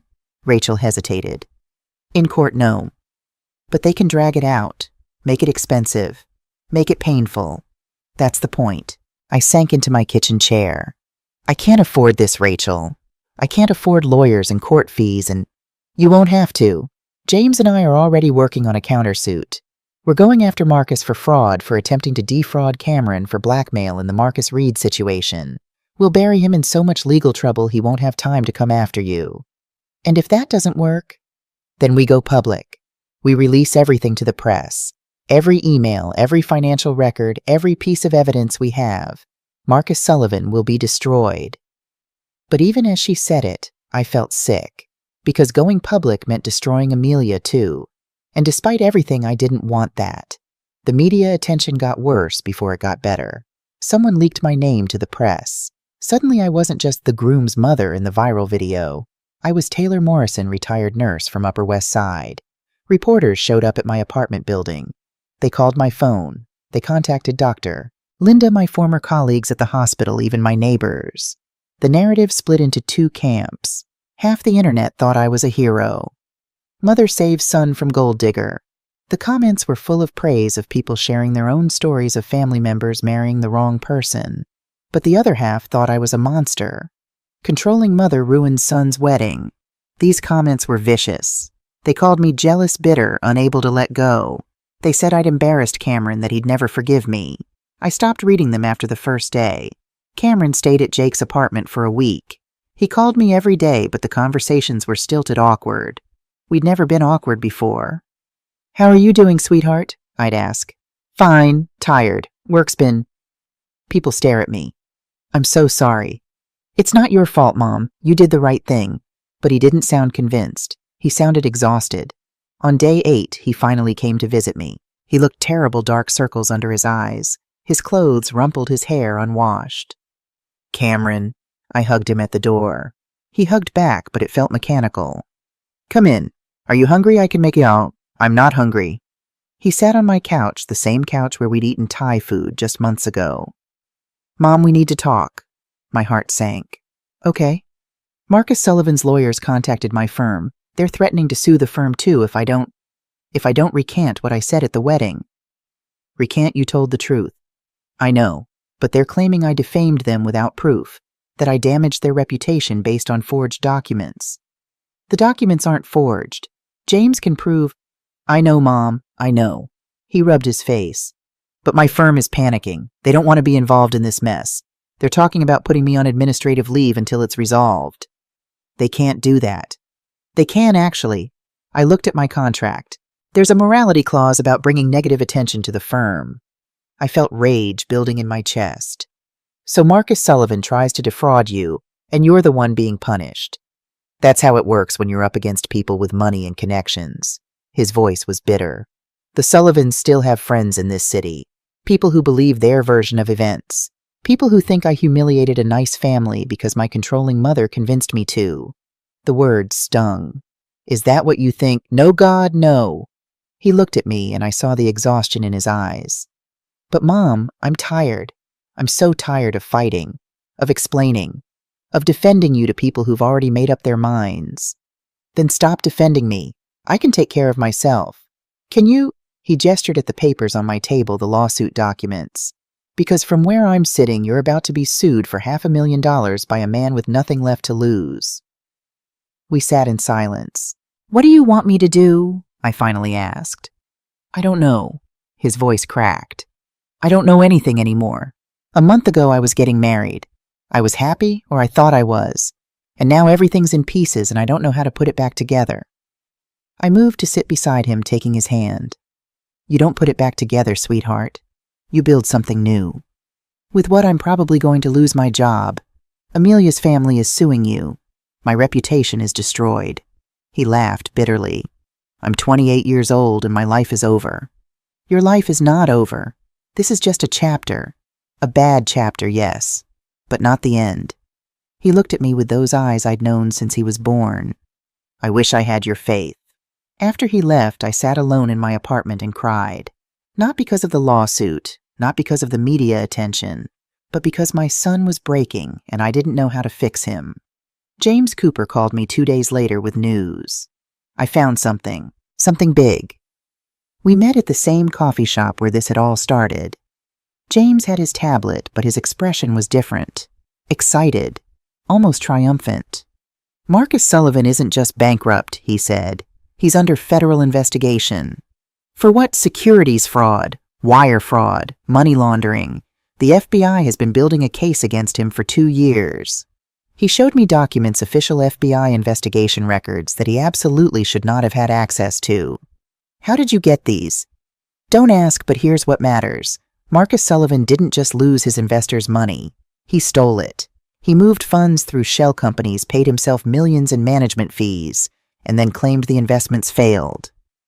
Can they prove it? They're about to. The FBI is planning to arrest him within the week. They've been waiting to build an airtight case, but with all the publicity from the wedding disaster, they're accelerating their timeline.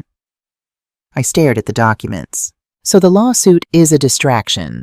Marcus knows he's about to be arrested. He's trying to tie up everyone who could testify against him in civil lawsuits.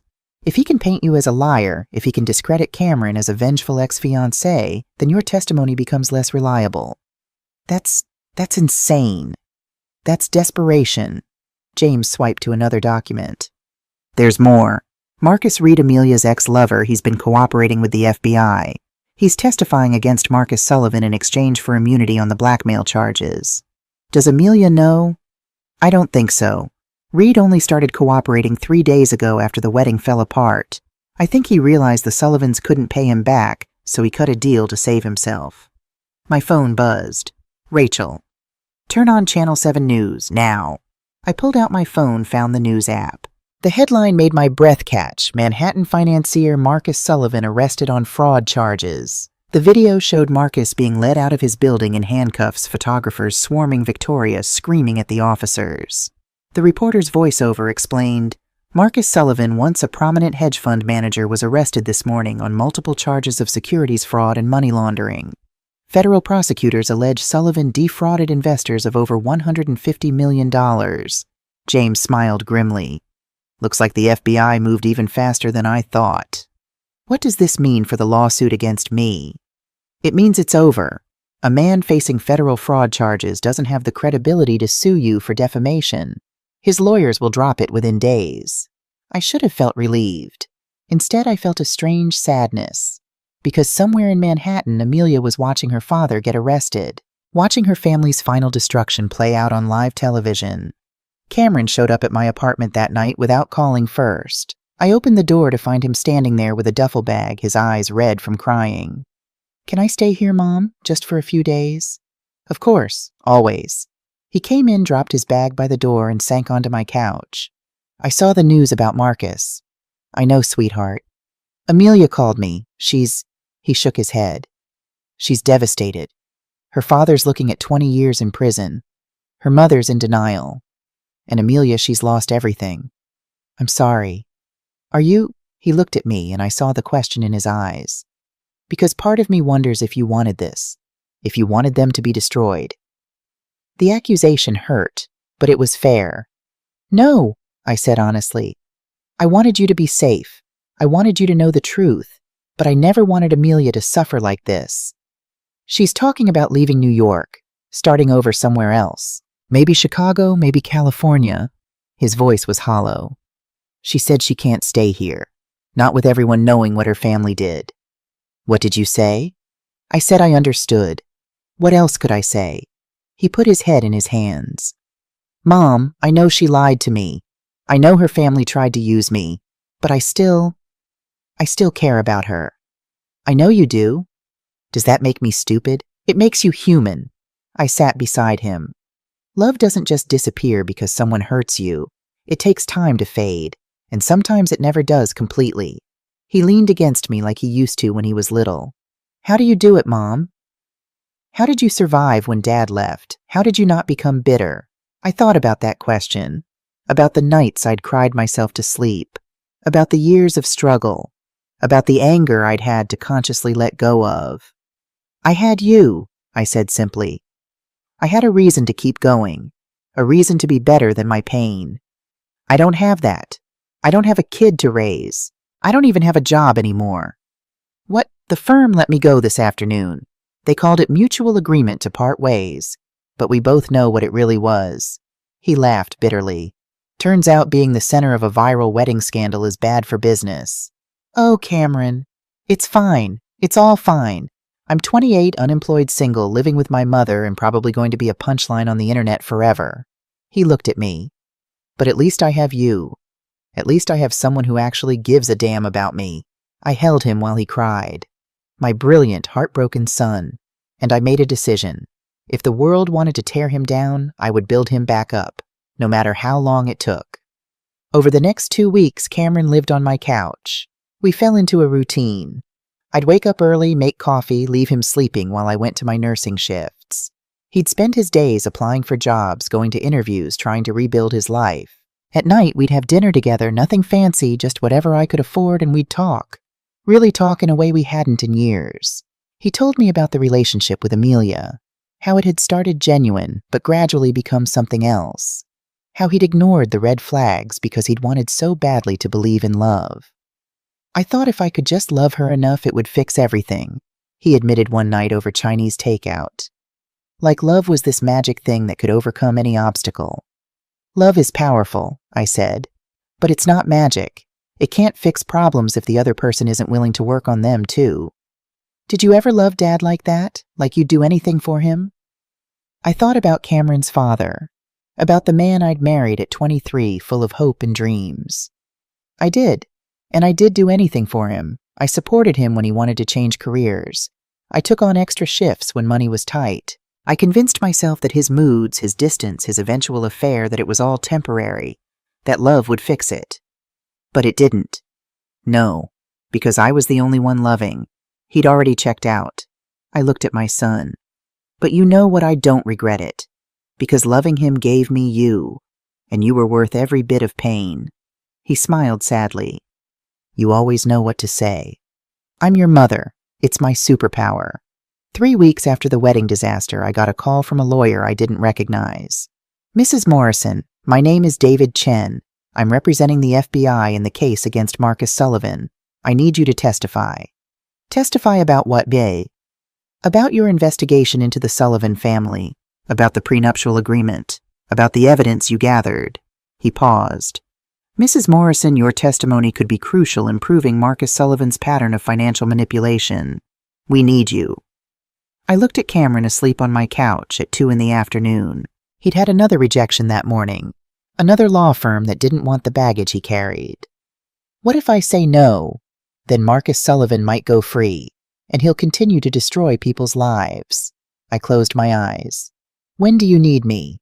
The trial was set for 6 weeks later. Federal courthouse in downtown Manhattan. United States of America versus Marcus Sullivan. Rachel helped me prepare. We went over my testimony 100 times. What I'd found, how I'd found it, why I'd investigated in the first place. They're going to try to paint you as vindictive, she warned. Marcus's defense attorney is going to say you hated the Sullivans and manufactured evidence to break up the wedding. But I didn't. I know.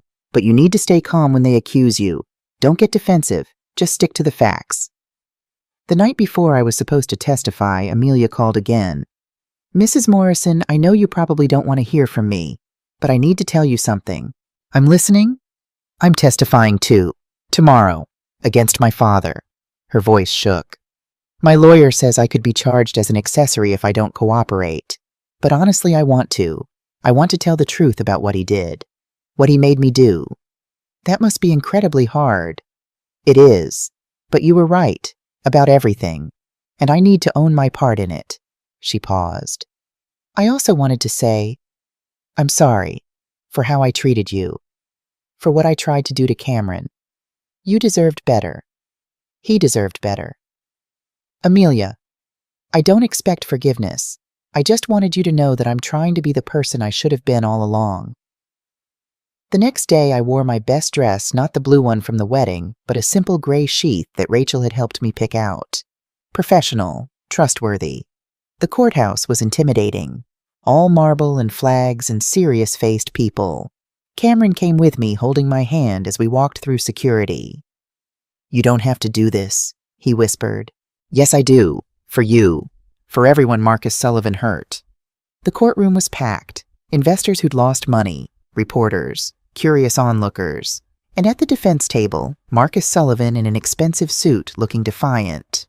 Victoria sat in the gallery, her face a mask of Botox and denial. I took the stand, swore to tell the truth, and faced the prosecutor. Mrs. Morrison, can you tell the court why you began investigating Marcus Sullivan? I took a breath. Because I was worried about my son. He was engaged to Mr. Sullivan's daughter, and I noticed inconsistencies, things that didn't add up. What kind of inconsistencies?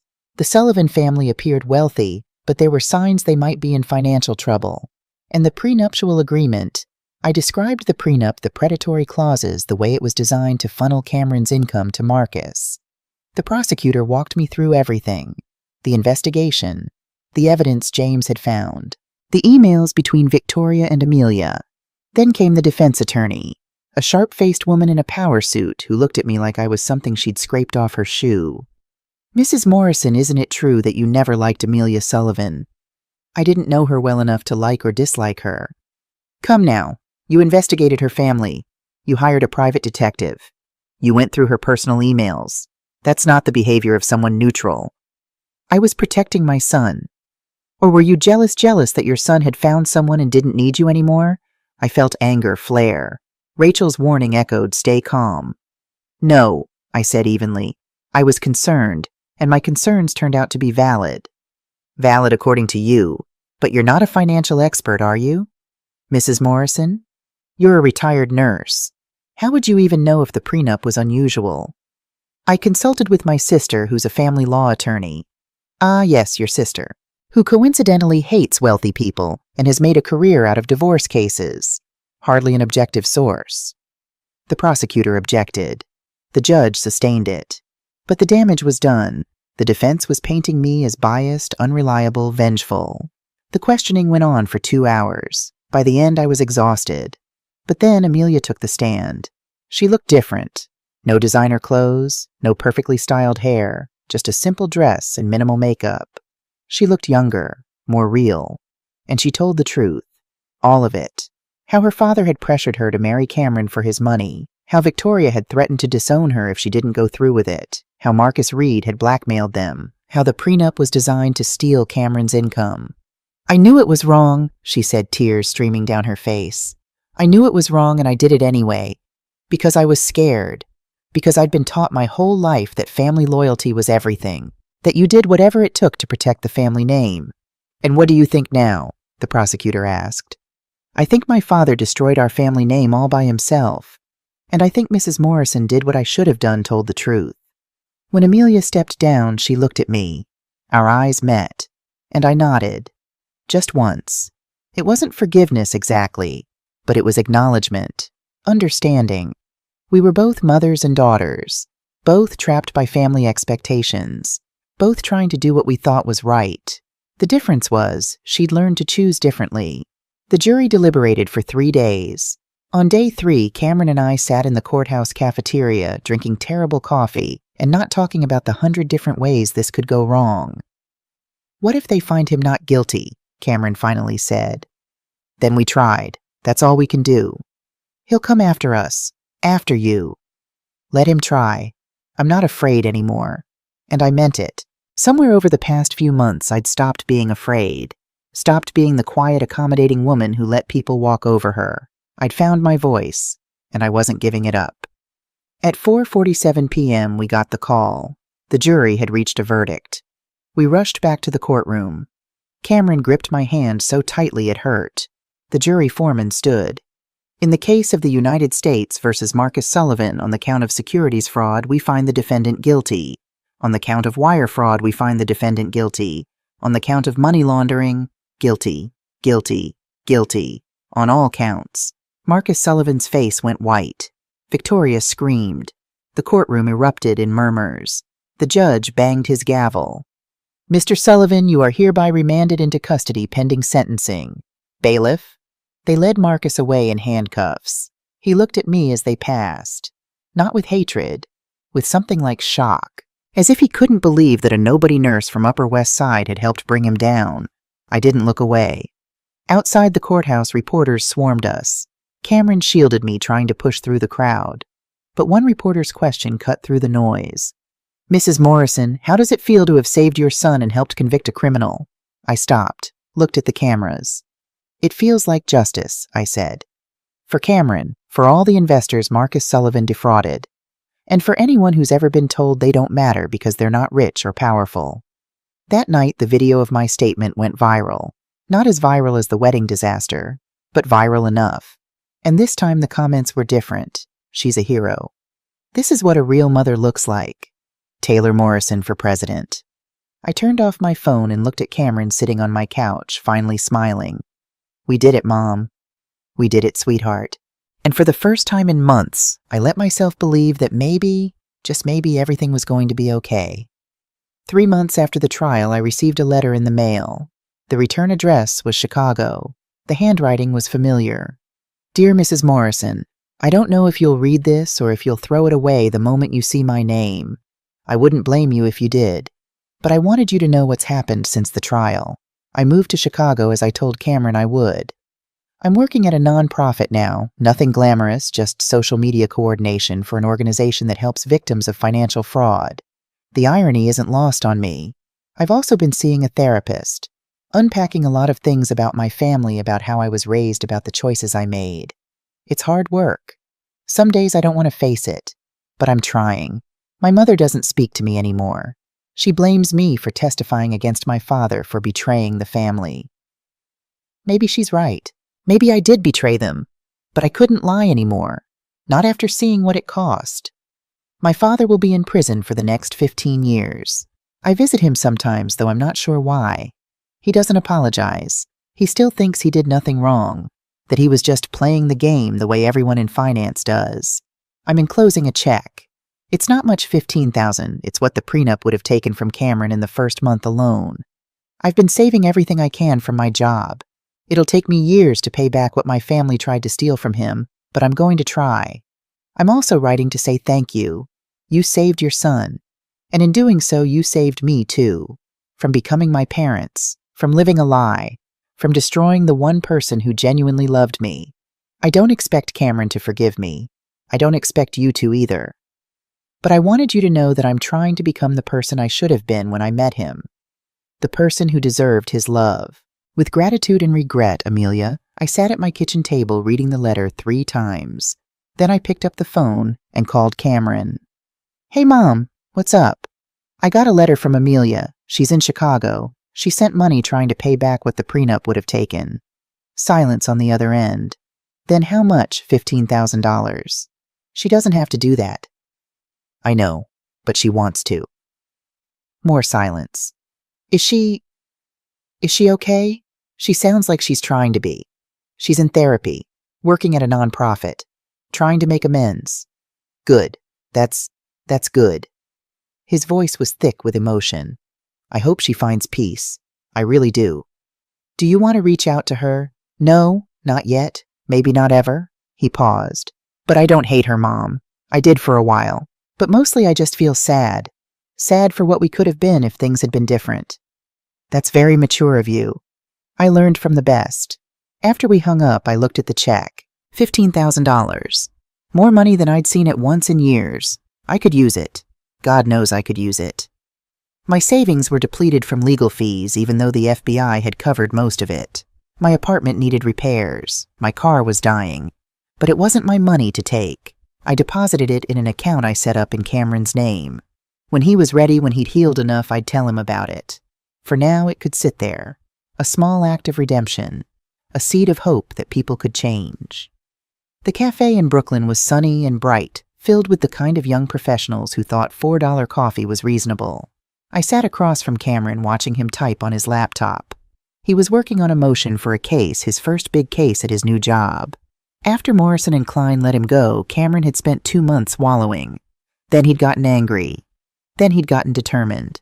He'd taken a position at Brooklyn Legal Aid doing exactly the kind of work he'd always wanted to do, helping people who couldn't afford expensive lawyers. The pay was a fraction of what he'd made at the corporate firm. He'd never been happier. Mom, you're staring. I'm allowed to stare. I'm your mother. He smiled. The real smile. The one that reached his eyes. What are you thinking about?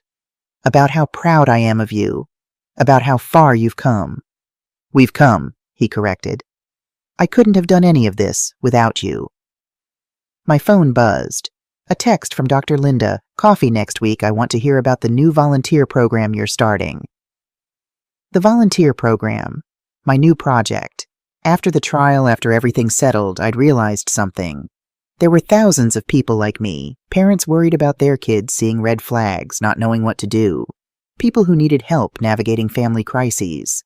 So I'd started a support group. Protecting Family, we called it. We met twice a month at a community center. Parents, siblings, friends, anyone worried about a loved one being taken advantage of. We shared stories. We shared resources. We helped each other find investigators, lawyers, therapists. We reminded each other that protecting someone you love isn't the same as controlling them. It had started with 5 people. Now we had 50 regulars. Earth to Mom. I looked up. Cameron was watching me with amusement. Sorry, sweetheart. Just thinking about the meeting tonight. The support group. You're amazing, you know that. He closed his laptop. Speaking of which, I have something to tell you. My heart jumped. What? I've been seeing someone. Nothing serious yet, but I wanted you to know. Oh, what's her name? Sarah. She's a teacher at a public school in Queens. We met at a community center event. He pulled out his phone, showed me a picture. She was pretty. Not magazine cover beautiful like Amelia, but real. Warm smile, kind eyes, laugh lines. She's lovely. She is. And Mom, he looked at me seriously. I want you to meet her, but I want to do it right this time. Slowly. No pressure. Just getting to know each other as people. I'd like that. And if you notice any red flags, I'll tell you immediately, but I'll trust you to make your own decision. He reached across the table, took my hand. I love you, Mom. I love you too, sweetheart. We sat like that for a moment, mother and son survivors of a storm that had almost destroyed us. My phone buzzed again. This time an email. From Amelia. I hesitated, then opened it. Mrs. Morrison, I wanted you to know I got accepted into a master's program for financial counseling. I'm going to help people recover from financial manipulation and fraud. People like the ones my father hurt. I also wanted to tell you that I started dating someone. His name is Marcus. Yes, I know, ironic, but he's nothing like my father or Marcus Reed. He's an elementary school teacher. He makes $45,000 a year and lives in a studio apartment. And for the first time in my life, I don't care about any of that. I just care that he's kind, that he's honest, that he makes me want to be better. Thank you for showing me what real love looks like. The kind that protects without controlling. The kind that tells hard truths because they matter more than comfort. I hope Cameron is well. I hope you're both healing. With continued gratitude, Amelia, I showed the email to Cameron. He read it, and I saw his expression soften. She's really trying, he said quietly. She is. Do you think people can really change, fundamentally change? I thought about the question, about Cameron's father who never changed, about Amelia who was trying to, about myself who'd learned to be stronger than I knew I could be.